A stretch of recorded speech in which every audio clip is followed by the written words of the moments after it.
Now it's time for your shoulder stand. Start lying down flat and then lift your bum and legs up in a nice and controlled manner. Walk your elbows closer together so that you really do stand on your shoulders and your upper arms and not on the top part of the spine and the neck. Become as vertical as possible.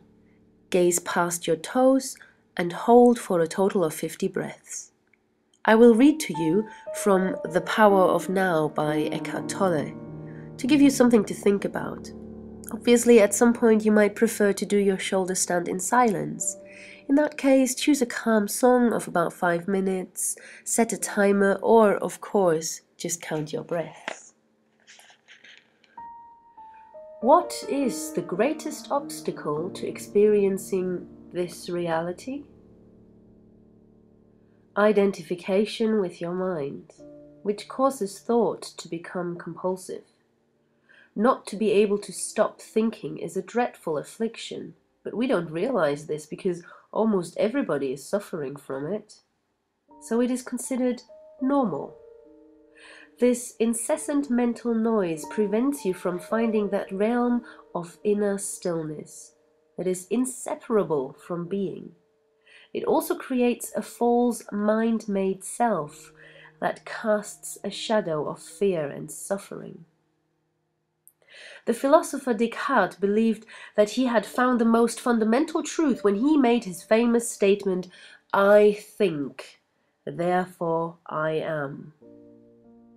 He had, in fact, given expression to the most basic error, to equate thinking with being and identity with thinking. The compulsive thinker, which means almost everyone, lives in a state of apparent separateness, in an insanely complex world of continuous problems and conflict, in a world that reflects the ever-increasing fragmentation of the mind. Enlightenment is a state of wholeness, of being at one, and therefore at peace.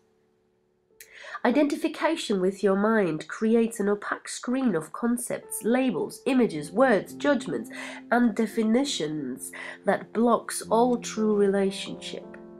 It comes between you and yourself, between you and your fellow man and woman, between you and nature.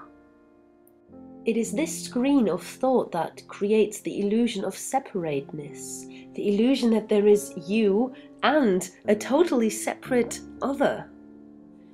You then forget the essential fact that underneath the level of physical appearances and separate form, you are one with all that is. Thinking has become a disease. Disease happens when things get out of balance. For example, there is nothing wrong with cells dividing and multiplying in the body, but when this process continues in disregard of the total organism, cells proliferate and we have disease. Note, the mind is a superb instrument if used rightly. Used wrongly, however, it becomes very destructive. To put it more accurately, it is not so much that you use your mind wrongly, you usually don't use it at all. It uses you. This is the disease. You believe that you are your mind. This is the delusion. The instrument has taken you over.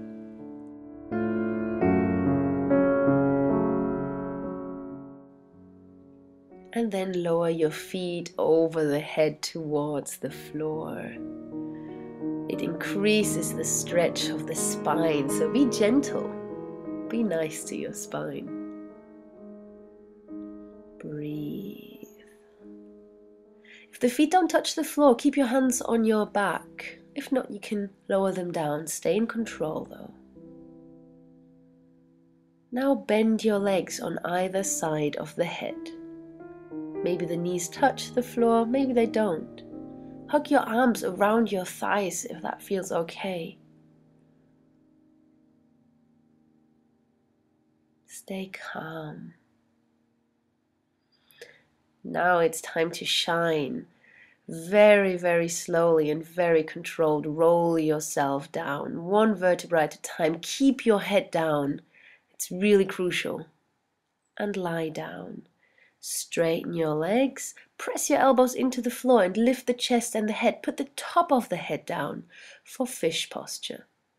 I always keep my legs down because otherwise it hurts my lower back, but you could lift both legs. Be nice to your neck though, you always should be.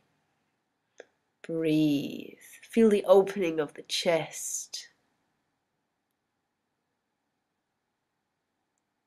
To get out of this, press the elbows in, lift the head, and then roll the spine down gently. Lie down flat. Don't forget to be awesome and carry the awesomeness with you and into the world. Thanks for watching. Namaste.